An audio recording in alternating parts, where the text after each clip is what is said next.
fin mai, pour célébrer le centenaire de Régnier III, Stéphanie de Monaco était aux premières loges.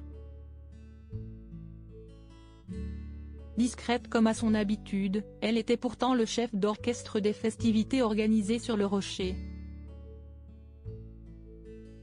Lors d'une fête populaire, famille princière et monégasque se sont unies pour rendre hommage au prince bâtisseur, ce père tant aimé. Celle qui a longtemps été désignée comme une princesse rebelle, passée par la chanson, la mode et les podiums, est aujourd'hui une mère de famille accomplie et une grand-mère dévouée. Les siens sont sa priorité. Louis et Pauline Ducruet, fruit de son union mouvementée avec Daniel Ducruet. Et Camille Gottlieb, la fille qu'elle a eue avec Jean-Raymond Gottlieb, qui vit auprès d'elle dans le quartier de Fontvieille à Monaco. Entourée de ses 3 enfants, Stéphanie de Monaco mène une vie paisible, un brin chahutée ces dernières semaines par l'arrivée d'une petite Victoire, qui a fait d'elle une grand-mère pour la toute première fois. Stéphanie de Monaco, qui sont les hommes de sa vie? Dans sa jeunesse, Stéphanie de Monaco est tombée plusieurs fois amoureuse.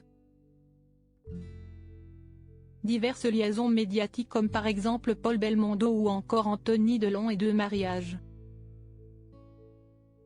Au début des années 1990, la princesse monégasque rencontre le séduisant Daniel Ducruet, son garde du corps.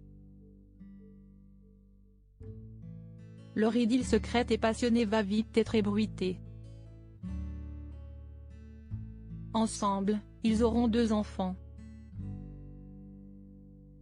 En juillet 1995, le couple se marie après avoir bataillé ferme pour obtenir la bénédiction de Régnier III.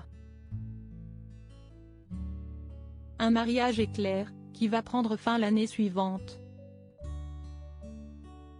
La princesse ne pardonnera pas à Daniel Ducruet son infidélité, photographiée avec une stripteaseuse belge au bord d'une piscine du sud de la France.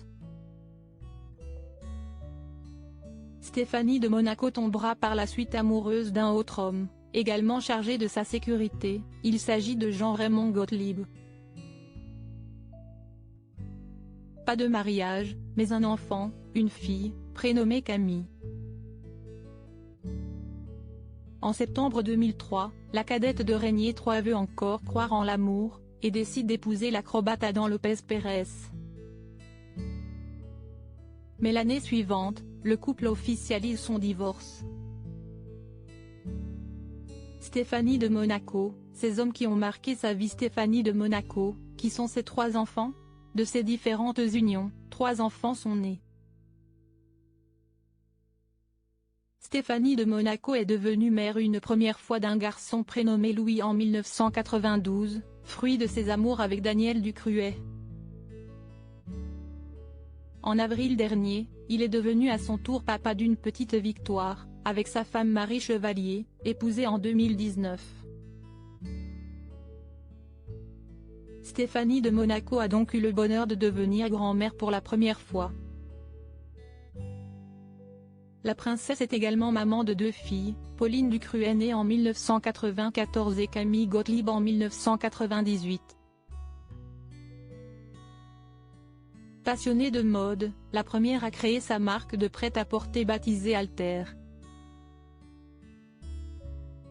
En 2022, elle a présenté sa première collection sous les yeux emplis de fierté de sa mère. Camille Gottlieb est de son côté une jeune femme pleinement investie sur le Rocher, régulièrement aperçue pour épauler Albert II dans ses différents engagements. Stéphanie de Monaco, quels sont ses rapports avec le prince Albert II? Stéphanie de Monaco a toujours été très proche de son frère.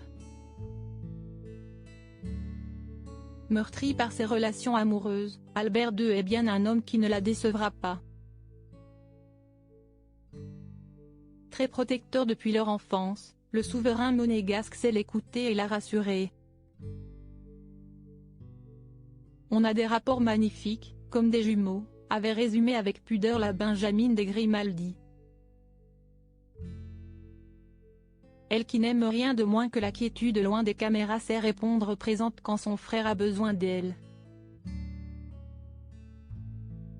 Chaque année, elle fait briller de mille feux le Festival international du cirque de Monte-Carlo, rendant ainsi hommage à cette passion partagée avec son père Régnier III pour les animaux.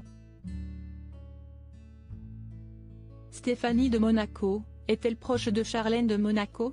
Entre les deux femmes, une complicité remarquée s'est tissée au fil des années. Bienveillante, généreuse, à l'écoute, Stéphanie de Monaco a pris soin des jumeaux Jacques et Gabriella lors de l'absence prolongée de Charlène de Monaco du Rocher pour cause de problèmes de santé. À son retour sur le Rocher, elle avait tenu à être présente. Signe évident de leur complicité, l'épouse d'Albert II et sa sœur ont été aperçues main dans la main lors des festivités du centenaire de Régnier III. De quoi ravir le souverain monégasque. Crédit Photo, Junior.